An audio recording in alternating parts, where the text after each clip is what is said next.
You're watching TelecomTV's exclusive video coverage of the Gen 15 event from Dallas. I'm joined now by Michael Stropel, who is president of Allstream and also chairman of the MEF. Michael, thanks for joining us again on TelecomTV. My pleasure.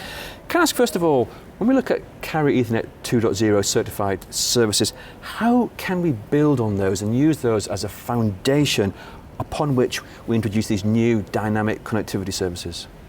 The Carrier Ethernet 2.0 specification is the foundation on which all of the future MEF standards are based, and service orchestration presumes Carrier Ethernet 2.0.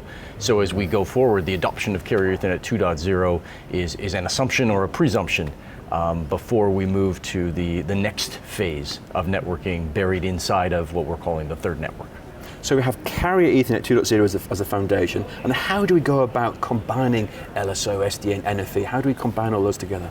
I think sometimes people might have been confused that the third network replaced Carrier Ethernet 2.0. In fact, it didn't. The third network builds on Carrier Ethernet 2.0, and the third network actually introduces LSO, service orchestration, lifecycle service orchestration, with Carrier Ethernet to build what is that third network. So the third network vision actually puts together service orchestration with the foundational building block of Carrier Ethernet 2.0. How do we go about encouraging more take-up of the MEF specification services? How do we get a broader adoption? Because we want to sort of take this further and further. It's a bit of a snowball. 5 years ago, we were trying to figure out how we drive adoption of Carrier Ethernet 2.0.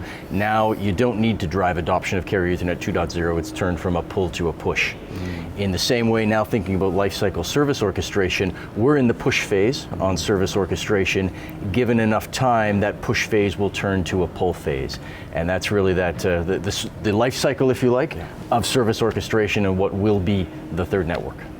Are we seeing the WAN and the cloud markets merging or coming together? There was a time when LAN, MAN, and WAN meant something. I'm not sure they mean anything anymore. Now it's networking in general. If I think about WAN, WAN to me is part of a cloud, and it is the networking component of the cloud. But the cloud is bigger than WAN, because the cloud actually encompasses functionality that before the WAN was really just transport. So the transport elements of WAN are now embedded into what we'll talk about and call cloud, but cloud provides so much more than just network transport. So when we as network operators introduce and evolve our networks, introduce these new technologies into our networks and build on the foundations we've got, what kind of new service capabilities are we able to offer? The service capabilities will start by offering the service capabilities that we have today, and the ones, however, today that take us a long time to deploy are highly customized. We'll find will be rapidly delivered over some of our next generation networks.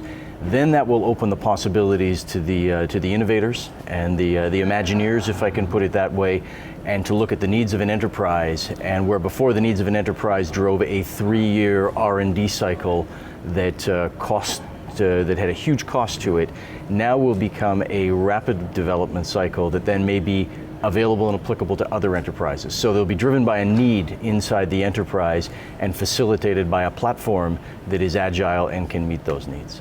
So it's all about the platform, really. It is about the platform, and that platform is our third network. There's a move in networking to introduce open solutions. We're seeing open standards, open source everywhere. What, though, does open actually mean? So MEF is interesting in that the MEF has always been open, and the MEF doesn't have a mandate per se. The MEF exists and has been successful because it is a collection and the contribution of its members have made MEF successful, and it has drawn people into the MEF.